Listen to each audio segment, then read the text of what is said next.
Hello and welcome to The Simple Skeptic again. Sorry I've been away for a while. I could sit here and give you a bunch of lame excuses, but instead of that, I'm going to do a little video. I'm sure that's much more entertaining. Please like and subscribe if you haven't done so already. I would really appreciate it. We're already up to about 170 subscribers. I can see myself at getting an Oscar or something now. We've talked about this guy and this guy and this guy and this guy. I think it's time we had to talk about this guy, because if you're going to be subscribing, you have a right to know a bit more about me, where I stand on certain issues, and why I take that stance. And what I'm going to tackle tonight is my atheism. Now, nominally, according to a dictionary definition, or the definition most people would use, I am an atheist. However, I have started giving myself another term: presuppositional naturalist. Now, you might ask yourself, how does that differ from a presuppositional theist? A presuppositional theist starts with the idea that there's a God and tries to fit everything into that little space. Being a presuppositional naturalist is not something you start with. It's something you arrive at. And there is a major difference.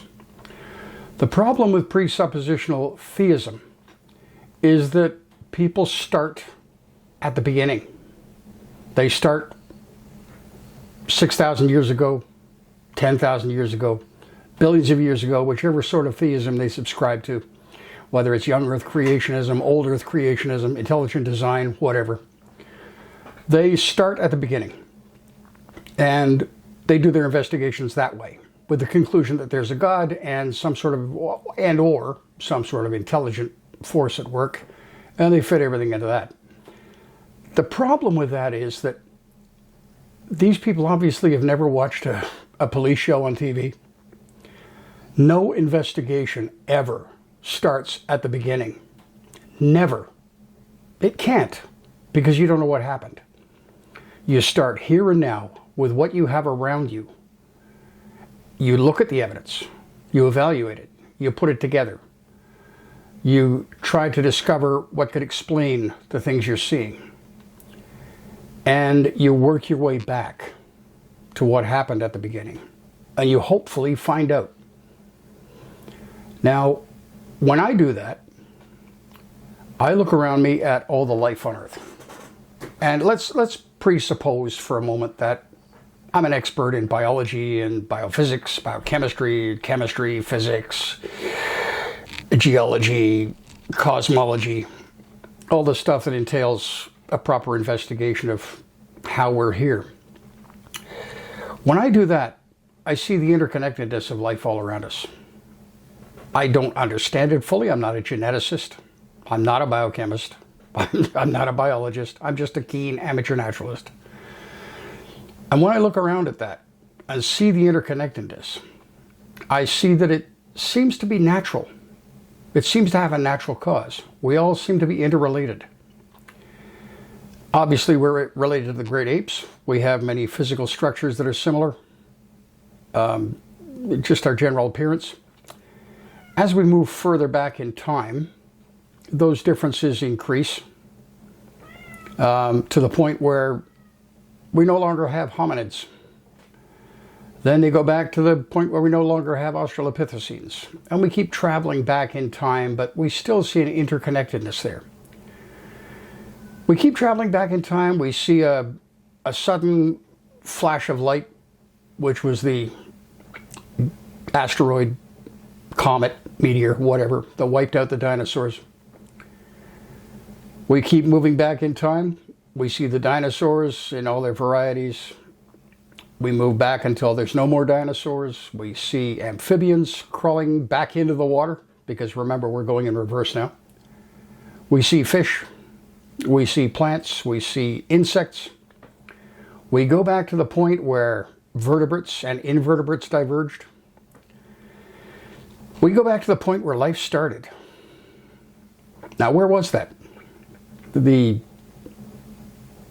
idea at the moment is it was probably a deep sea vent which used various chemicals, naturally occurring chemicals, naturally occurring minerals, to come together, form self-replicating molecules. We don't know exactly how that happened. Abiogenesis is still something that we have not fully explained. But everything back to that point, everything in our scientific investigation has been natural.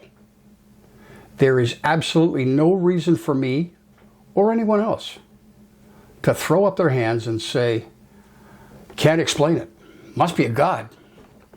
No, I am going to presuppose that it had a natural cause. Now I'm going to step around that deep sea vent, get away from that puddle, whatever it might be.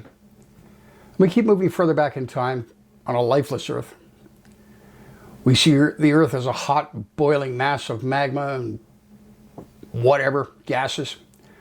Then we see it cooling. We see it gradually becoming diffuse. We see the Earth and the solar system unforming. We see it in reverse. We see the gas clouds dispersing, dust clouds dispersing. In the distance, we see a bright flash.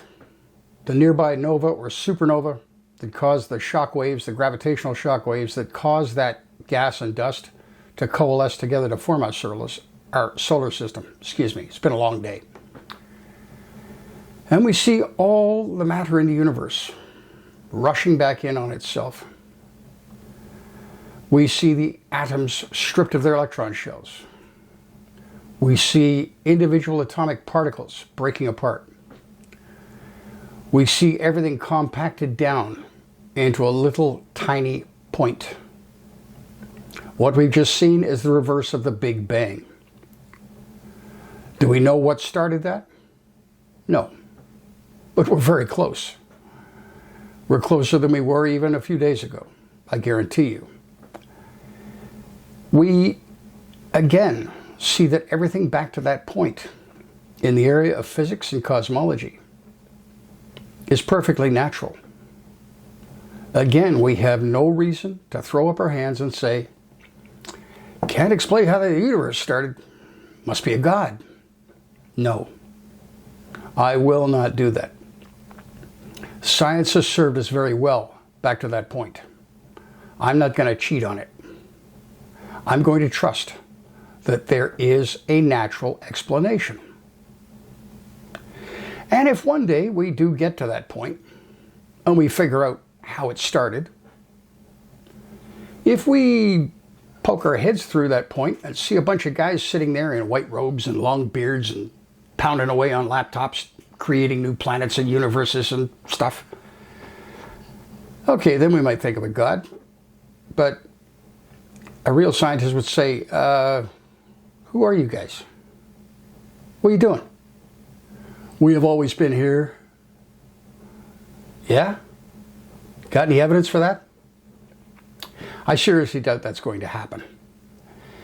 But everything back to the point that we call the Big Bang has been natural.